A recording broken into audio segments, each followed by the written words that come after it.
Hello everyone, तलो जी आ गया खेसारी लाल यादव जी और काजल राघवानी का एक बहुत ही बेहतरीन होली वीडियो सॉन्ग जो कि फुल वीडियो सॉन्ग में रिलीज हो चुका है। और इस गाने को लिखे हैं अखिलेश कश्यप जी और इसमें म्यूजिक दिए हैं आर्या शर्मा जी। और इस गाने को गाए हैं खेसारी लाल यादव जी और खुशबू तिवारी केटी जी, जो कि आपको स्क्रीन के ऊपर दिखाई दे रहा है। जिस गाने का नाम है डाले के बाद, जिसका टाइटल है डाले के बाद। और ये फुल वीडियो सॉन्ग में रिलीज हो चुका है। और वीडियो में है खेसारी लाल यादव जी और काजल राघवानी जी, फिट में है काजल राघवानी जी।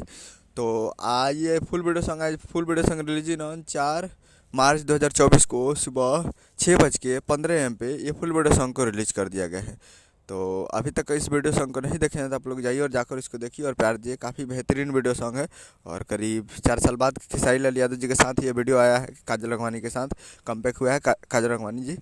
तो जाइए और जाकर इसको देखिए और प्यार दीजिए। काफ़ी बेहतरीन वीडियो सॉन्ग है और वीडियो काफ़ी झकास और अच्छी बनाया गया है। तो जाइए और जाकर देखिए।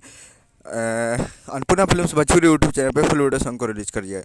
अन्नपूर्णा फिल्म्स पे जाइए और फुल वीडियो सॉन्ग को देखिए और प्यार दीजिए। उम्मीद करूँगा वीडियो अच्छा लगा तो चैनल को सब्सक्राइब करें, बेल आइकन बस ताकि इससे साइड ले लिया लेटेस्ट न्यूज आता है। वीडियो अच्छा लगा वीडियो को लाइक कीजिए। मिलते अगले में। जय हिंद, जय भोजपुरी।